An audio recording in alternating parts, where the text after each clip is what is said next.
Hey everybody, I'm Brad Christian-Sallis, and I want to welcome you to the Big Gardens Harvest Festival. The Harvest Festival is always one of my favorite experiences every year, and I know that it's still going to be one of my favorite experiences this year, even though it looks different this year because we are dealing with the pandemic and we can't be together in person, but we can still be together in community just in this new digital format. So what today is going to look like, we're going to hear some awesome music from Michael. We're going to hear some awesome poetry from Naima. We're going to have some great food. We're going to make pumpkins. It's going to be an awesome time. And we need awesome times right now. This year has been tough for a lot of us. And this year also shows why the Big Gardens work is so important, because all we heard this year was, there's people are running out of food. People need food.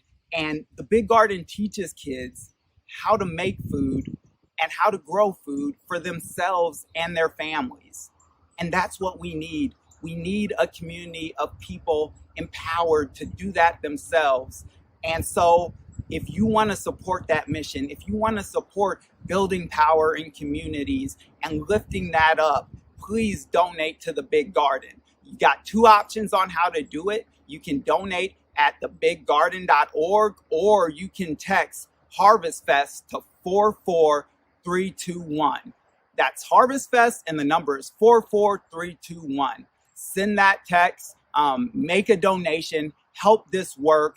It's so important. We need to uplift communities. So help us out. Help out your community. The other thing we get the chance to do today is just look at the beauty and look at everything we still have to appreciate right now.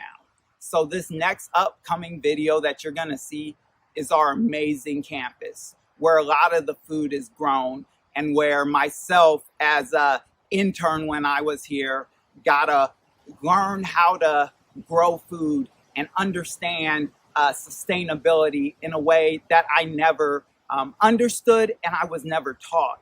And that's what this is about. This is about spreading that teaching and spreading that understanding. So check out this video. I know you're gonna love it. It's so beautiful. I wish you could be here with me right now.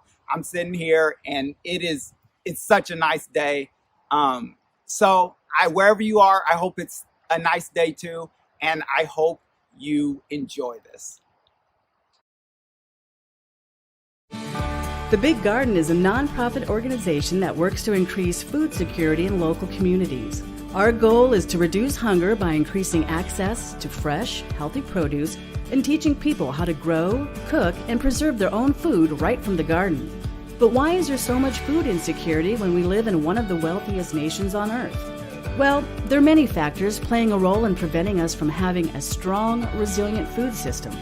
Poverty, racism, climate change, the lack of support for local farms, supply chain issues, corporate monopolies, ecosystem destruction, disease pandemics, and more.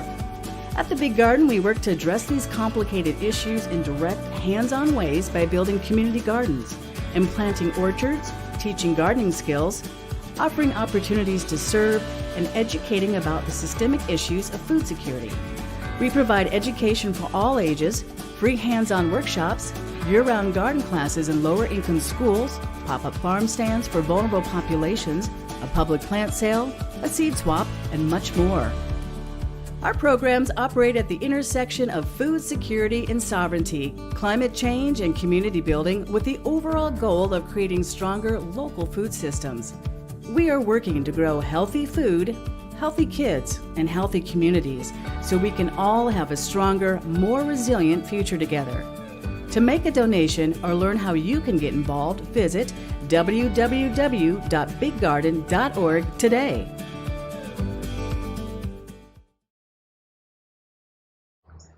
Hey everybody, welcome back. I hope you loved that video as much as I did. I hope you got to see how the Big Garden fits in our community and see all the amazing food and work that's being done here. I have gotten so many great experiences on this campus, working with amazing people. And one of those amazing people who I've gotten to work with for many years now has been Nathan Morgan. Nathan is the executive director up here at the Big Garden, and he's going to talk about some of that work you just saw and how it's changed due to COVID and us living in 2020, but how so much of it is still the same because the goal is still the same, and that's to empower kids and to lift up the community and to lift up families. So I'll go ahead and pass it off to Nathan and let him take it from there.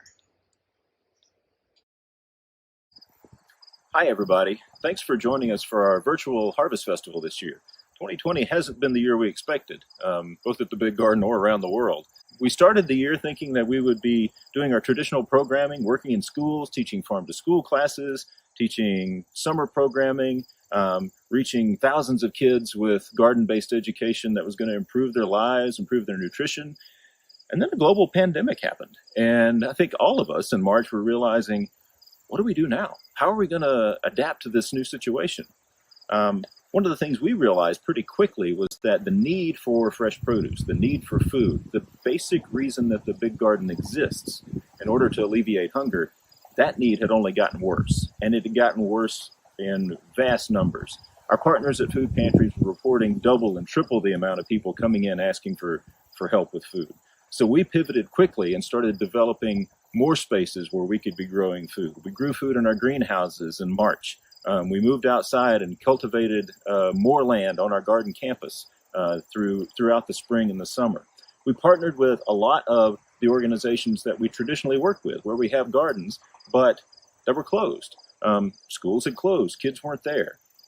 So we reached out to all of our school partners and said, hey, we realize there's nobody there, but could we come in? Could our staff come in and cultivate the garden on your property and make sure the produce gets to food pantries where it's most needed? And the schools were wonderfully generous in allowing us that opportunity. Also, at the same time, we realized, well, there are kids at home, and the kids still need to learn about gardening and where their food comes from and how to eat healthy. So our educators pivoted and started making educational videos. Our entire farm to school session is now online. All of our grow your own programming from the summer is now online. And I want to thank our educators for being so flexible and doing such an amazing job to move our programming online so that the kids that need us most are still able to get access to it. We even developed kits for one class, sent kids home with 5-gallon buckets and soil and seeds and trowels and those sorts of things so they could follow along with the online programming we were doing in their living rooms or in a south-facing windowsill in their houses.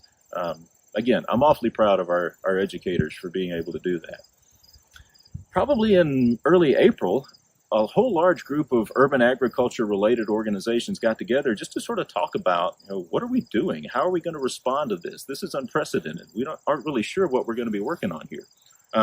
So what can we do?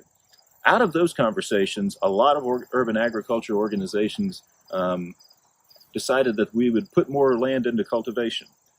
Specifically, out of some of those conversations, we developed a new program with a whole lot of partners called Siembra Nebraska. I'm going to see if I can remember all the partners that are working with us on this. The Big Garden, Latino Center for the Midlands. Latino Center had an existing internship program with youth that they transitioned into becoming an urban ag internship program. Those kiddos have been working with us all summer, doing really hot, really tiring work and doing it amazingly well to put new garden spaces into cultivation, to get more food into the South Omaha community. We've been awfully proud, and we've learned a lot from working with these kids. Another wonderful partner was Southside Redevelopment Corporation. They donated almost an acre of land for us to put into cultivation. We've loved that partnership. Kids Can Community Center also allowed us access to their field to be able to build garden boxes there and to grow more food there.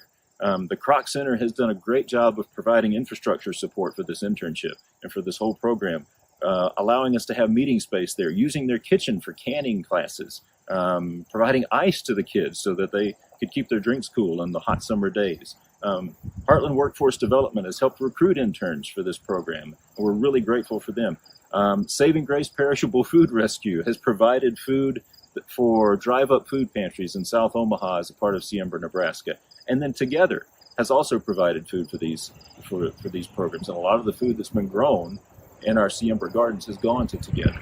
So this was what shows when a group of organizations can think creatively in the face of a crisis and stand up a new program within just a few weeks, and how much good it can do in our community. And we're awfully grateful to have been a part of that. As the fall has gone on, we've realized that the need has not abated.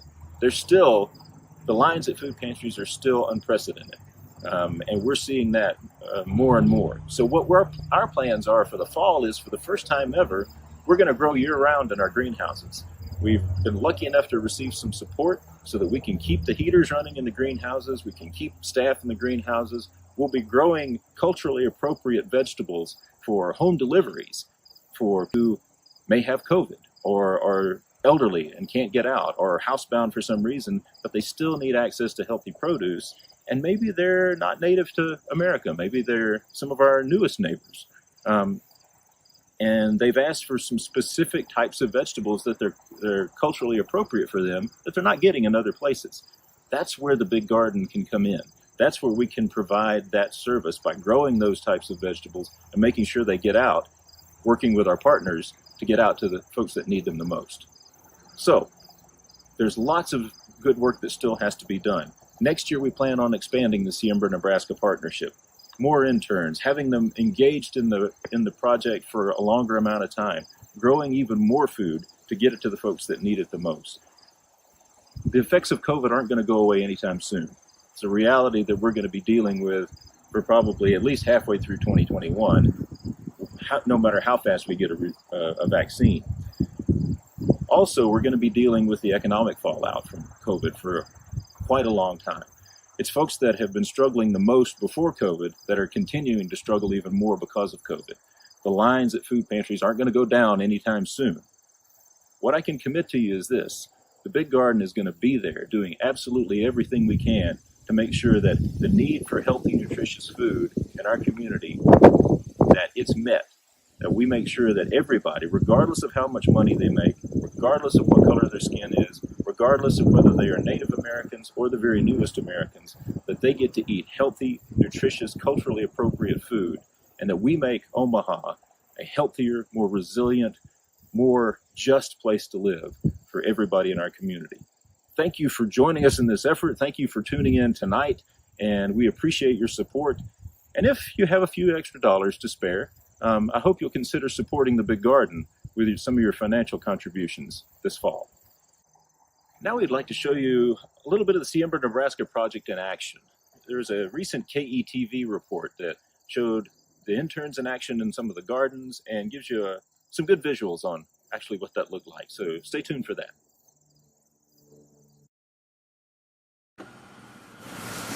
This latest giveaway at the Salvation Army Kroc Center is the ultimate showing of the fruits of labor of the Siembra Nebraska project.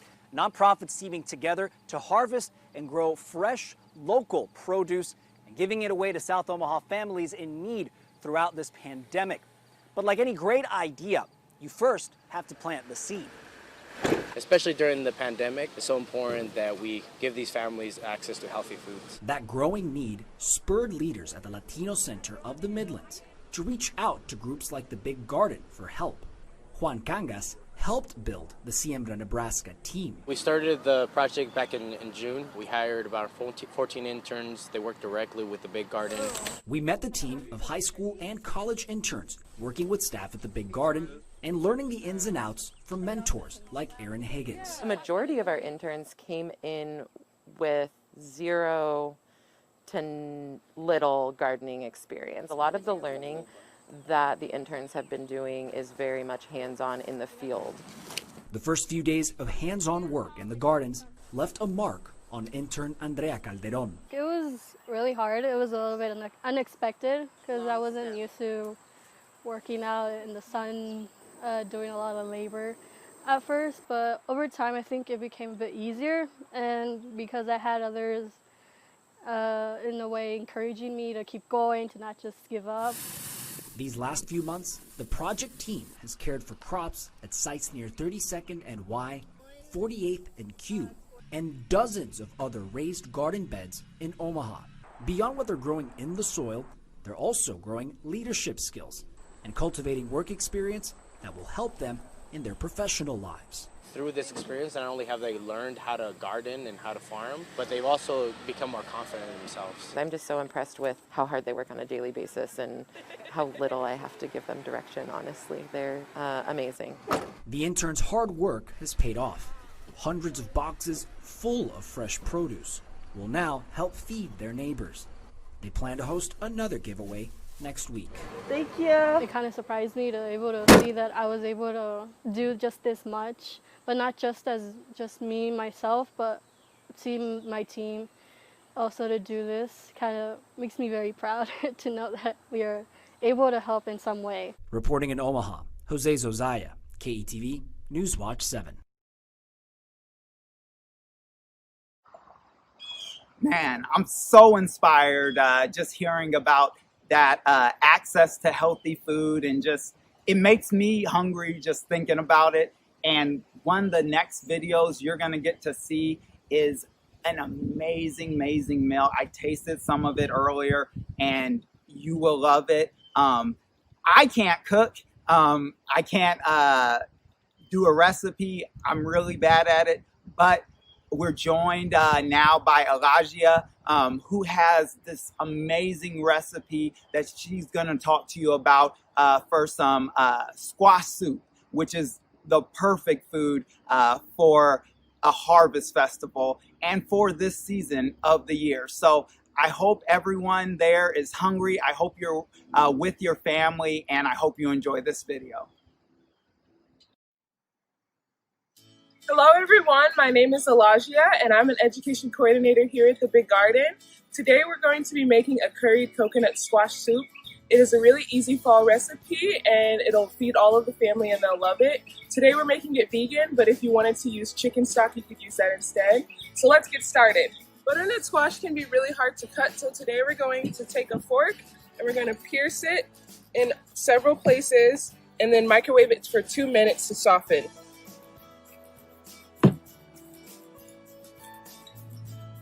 Now that we have microwaved our squash, we're going to cut off the 2 ends and peel it and clean out the inside and then cube it.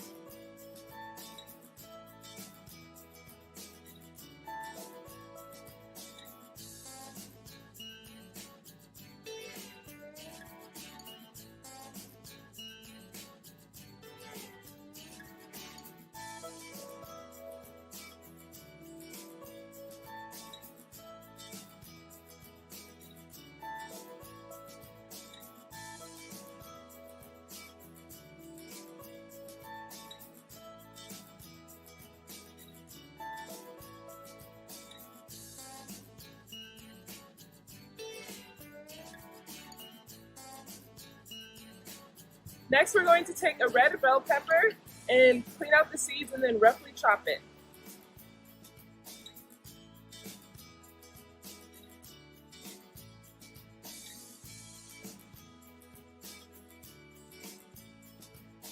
Now we're going to add a little bit of water to help our veggies steam.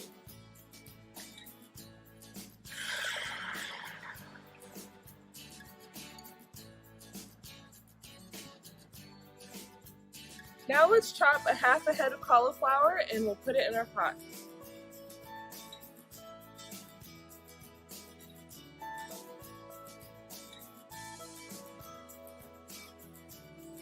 Now we're going to let our veggies steam for about 15 minutes or until tender. Now that our veggies are tender, it's time to add some coconut milk and our spices. Today I'll be adding 4 tablespoons of curry powder. You can use any spices that your family would love, like cumin or cinnamon.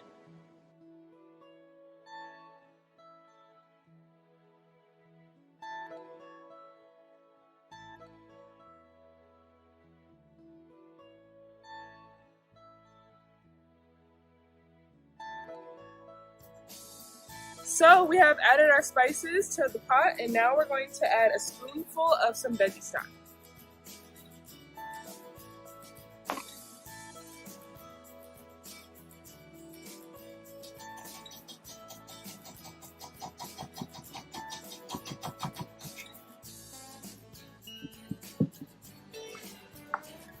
So now, once you've added your vegetable stock and your spices, you can use an immersion blender to blend up your soup. If you do not have an immersion blender, then you can use a regular household blender.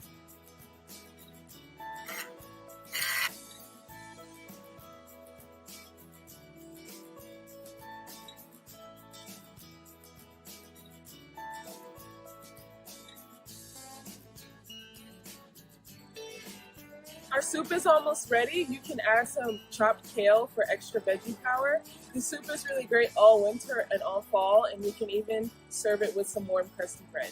If you want to make this recipe, you can check it out at the Big Gardens website.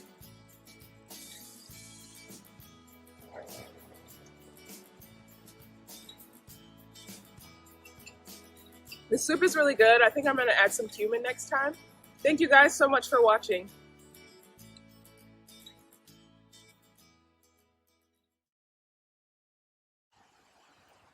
Thank you for that amazing video with that soup. I'm very, very excited by that because it was not only tasty, but it was simple enough where I feel like I could probably even try to cook it, which that's not easy to find a recipe like that. So thank you so much.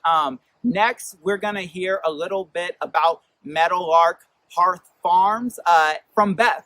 And Beth is there, and what Meadowlark Hearth Farm does is they provide us a lot of the heirloom seeds that go into the different greenhouses here at the Big Garden and end up going into our communities and helping feed our communities. So I'm very excited to hear from Beth and just learn more.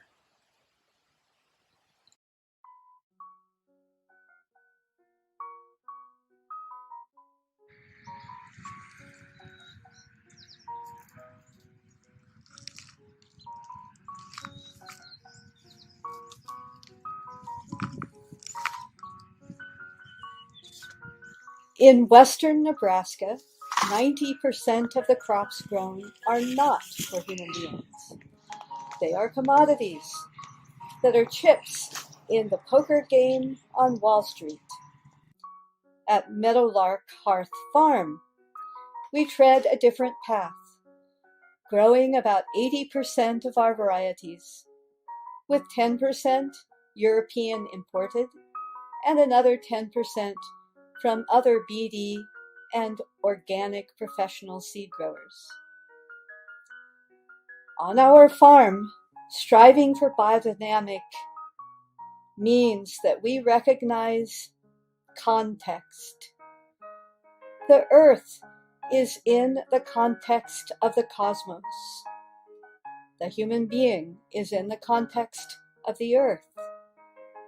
And even though we are individual human beings, similar to the symbiotic relation plants and animals have, we have a relationship and a responsibility to all plants, animals, soil, and each other. It is our duty and inspiration as biodynamic farmers to become conscious of what we do on the land.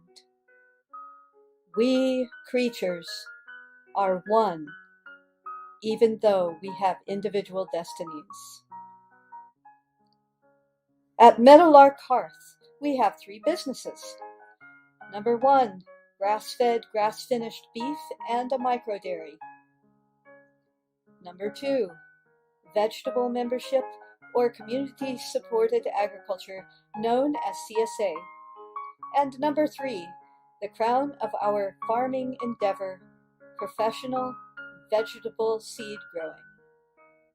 We provide seed to up to 7 other seed companies in the U.S., coast to coast, such as High Mowing, Fedco, Turtle Tree, Territorial, Seed Savers, as well as our own Meadowlark Hearth website. Many of our seed varieties have originated in Europe from their selection. We know our varieties because we grow 90% of them to seed or for our trials in our vegetable CSA. The uniqueness of our professional seed work is that we have learned in our Zone 4 climate how to grow biennial seed crops such as cabbage, onions, carrots, beets, for example, and we pay attention to taste. That is why we hold in esteem the biodynamically bred varieties from Europe, because they pay attention to taste too. The goal of this farm, Meadowlark Hearth, for the future, though, is not for ourselves or for our family, but is to provide a community working on a farm to educate and to cultivate meaning for human beings' life on Earth. Most farms in western Nebraska do not focus on food for human beings. Most farms are growing corn or sugar beets that end up in either the car, the cow, or in a soda. This is not food. If you are ready to serve the world through farming and like what you see at Meadowlark Hearth and are inspired to be involved, please contact us at meadowlarkhearth@gmail.com. Meadowlark Hearth interns can speak to you about what it is that they learn on this farm in western Nebraska. Our farm family here currently is 4th and 5th generation. My grandparents farmed here. Meadowlark Hearth future, though, is not to be family owned. Almost every farm in the U.S. is on broken treaty land. Thus so is our farm. So we intend that through an educational nonprofit called Living Environment Foundation, which has its venue on the farm, we are going for the public to own this farmland. Through Living Environment Foundation, this farm is on the path to proceed away from our family to become a resource for serving the world, for young people dedicated to biodynamic farming, or perhaps prisoners freshly released from prison to find their way from their sequestered life to find new meaning, or perhaps people with special needs, and of course, any human being who recognizes the need for real food that feeds them so that they have the strength to meet their destiny.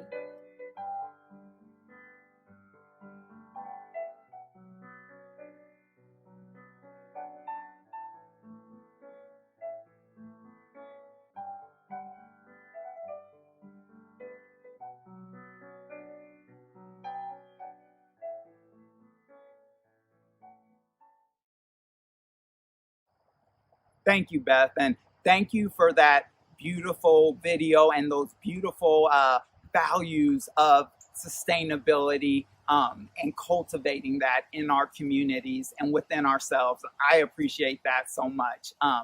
This next piece is awesome. I love it. What we're gonna do here is probably beyond harvesting the actual food, the best part about the harvest season, and that is we are going to decorate some pumpkins.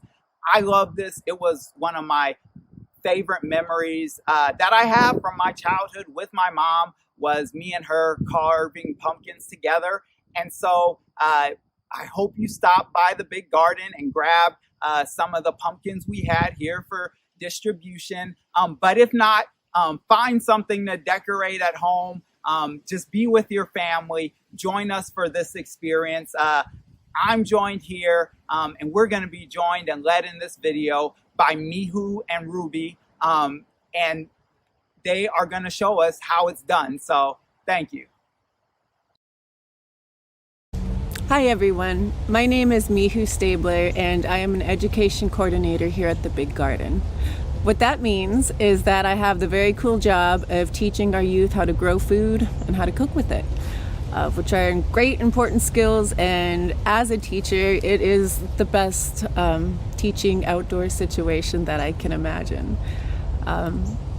Today I have the joy of sharing my daughter and my niece with you all as we decorate the pumpkins that maybe, hopefully, some of you were able to pick up They're these little pie pumpkins, and there's a little brown paper sack that has some decorating items in it. So I'd like everybody to go and grab those, and I will meet you back here with Ruby and Emma.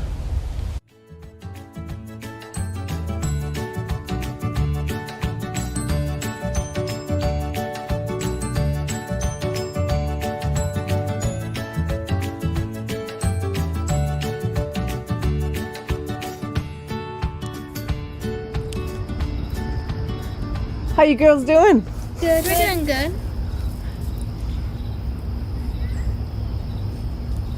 What are you working on, Emma? Right now I'm doing my mustache, but I already did my googly eyes. Very cute, very cute. Thank you. So the googly eyes, were they hard to stick on? Not really. So basically all you have to do is first you just kind of gotta like, there's like barely a line there, but there's kind of like a little split there you can see. So you kind of have to like pull it off. Then it's just easy slipping from then on. So is it like a sticker? Yeah. There's little foam stickers in your package. Could you show them an example of a foam sticker? Where are the foam stickers? Can't really see them. I'll just come up here. They come in a packet. They come in like that big, and you just like kind of take them off. There's a stick on front and then something on back. Little hands are perfect for dissecting something like this. Now that we are watching the girls decorate, I have used my Sharpie and the sequins that's in your packages, and I've just basically created corn stalks. And as you can see, I've gone all the way around. And my goal is to put the 3 or 4 sisters on here completely. So the next step is to add the beans.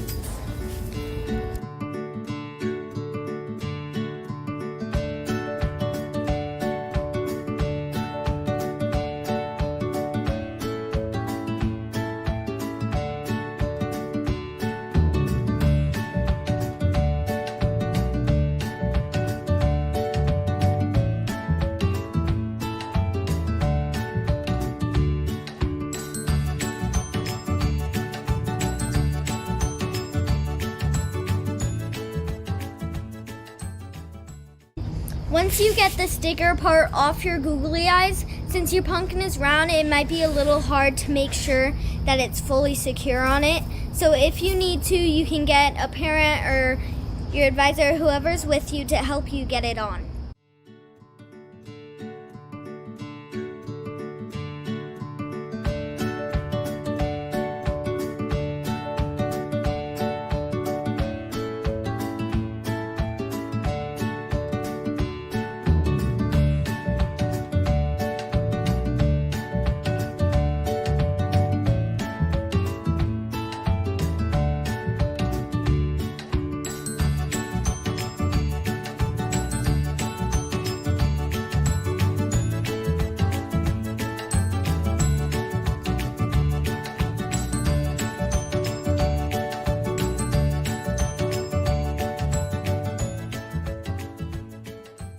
Next up, we have one of Ruby and I's favorite artists. He was actually the first concert that Ruby ever went to, and that was almost 10 years ago, huh? Actually, it probably was 10 years ago. 10 years, maybe 11 years ago. And he's one of our favorites. He's a great person. He's a humanitarian, and yeah, just an overall cool guy. After this video, go watch his video, I Got You. It's of him and his wife, and it's such a cool, fun thing to watch if you need a picker-upper. So, without further ado, Ruby and I would like to welcome Michael Franti.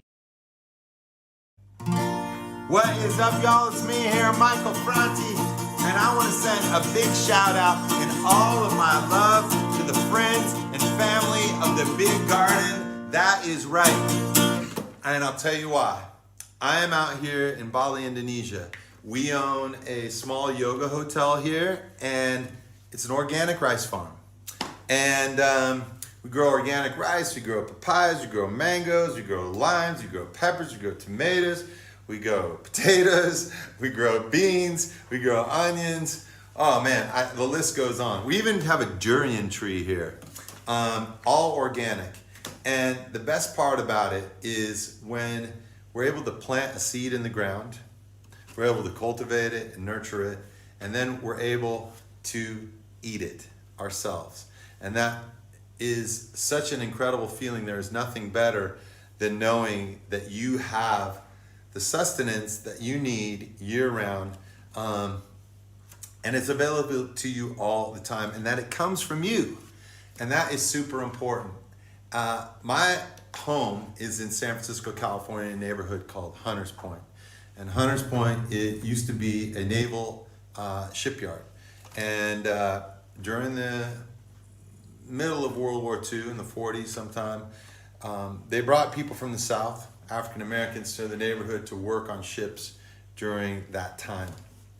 And people bought and built their own homes in the neighborhood.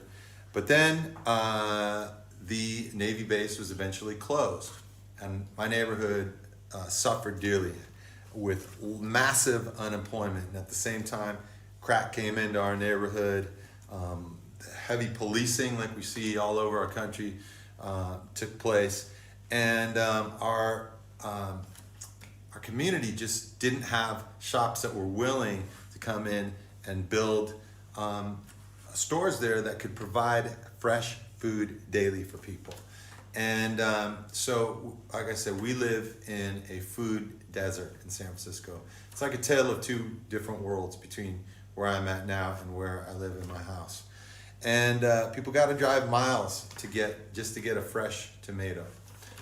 So I just want to say thank you for the incredible work that you guys are doing at the Big Garden, empowering people to be their best selves, to create that community, which is really at the end of the day what it's about. It's about people coming together to help each other and to help themselves. And so I want to say, wow, during this crazy time that we're living in, there's nothing that is more important than that.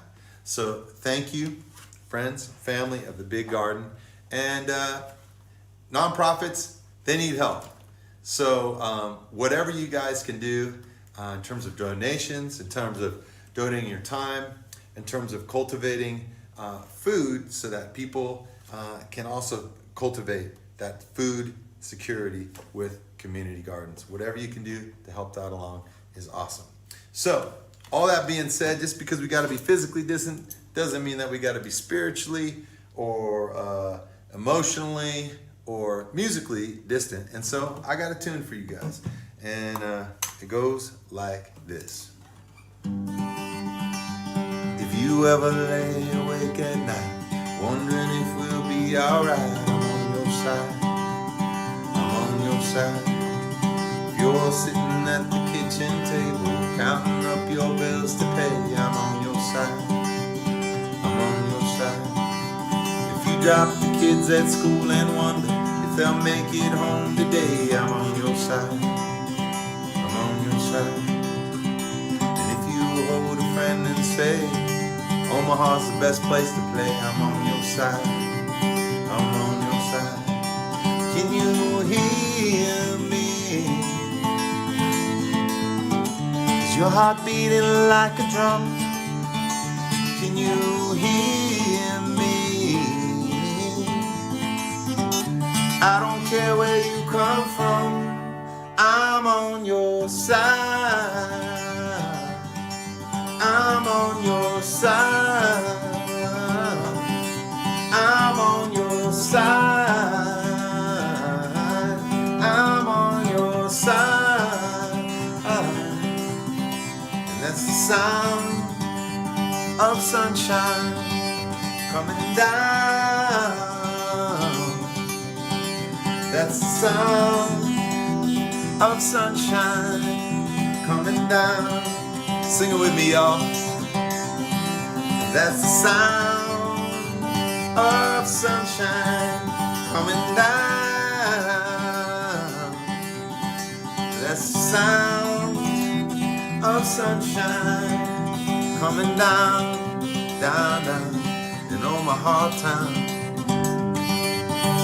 Friends and family of the Big Garden, thank you so much for your support this year. We love you. Peace, y'all.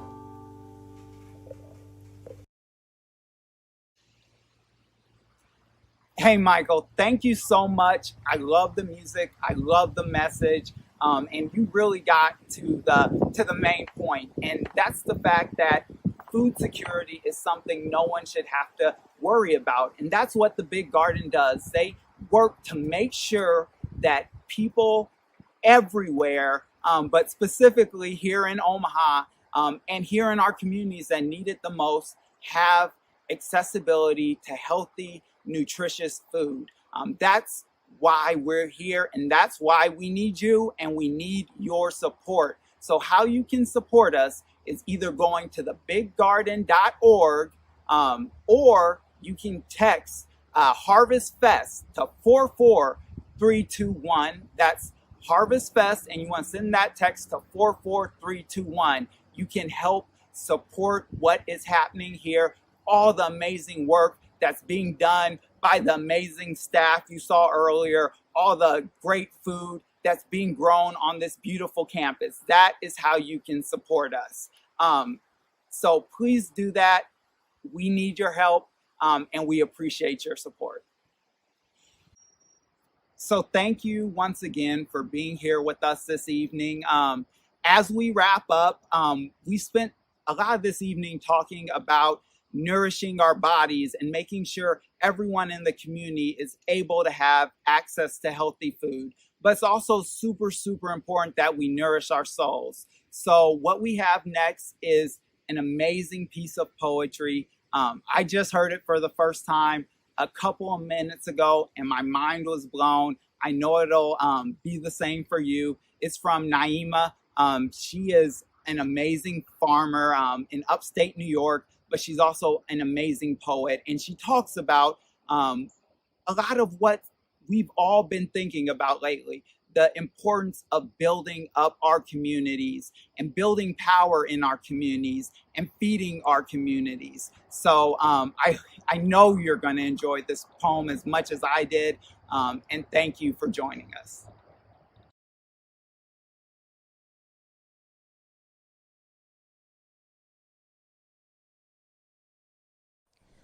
Every patch of earth unencumbered by concrete, where soil and atmosphere meet, be a portal to presence, a terrain of remembrance, a vote for survival in an unpromised future. These gardens are blueprints of interdependent destiny, intergenerational memory, saving seeds for food as remedy, reclaiming our great-great-great-grandmother's recipes, our ancestral technologies, Afro-Indigenous agroecology, dirt under fingernails, no shame or apology.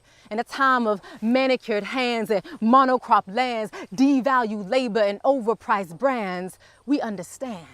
Our food is grown in faraway places under neo-slavery, shipped thousands of miles by underslept drivers, prepared by dignified immigrants, diminished on night shifts, supper delivered to our doorsteps from a swipe of our fingerprints, stripped of virtue and nutrients.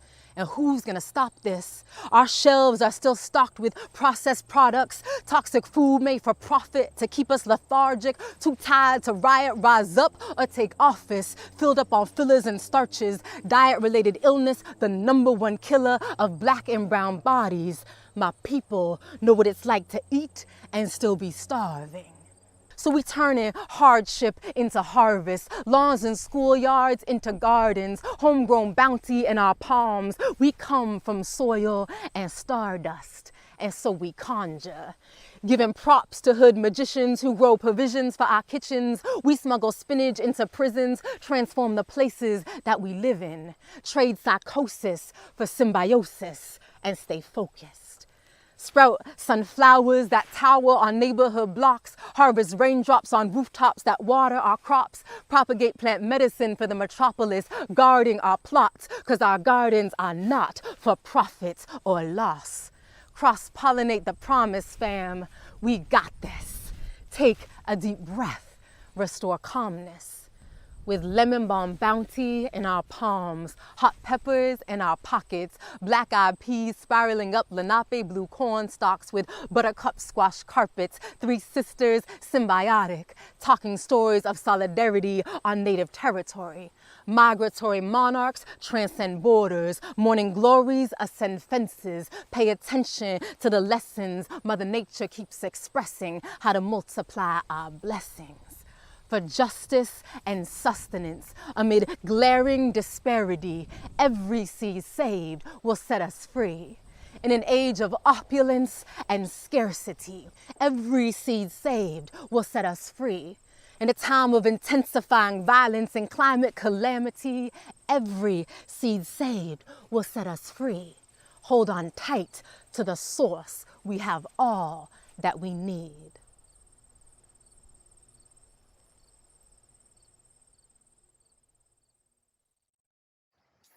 Thank you for those powerful words.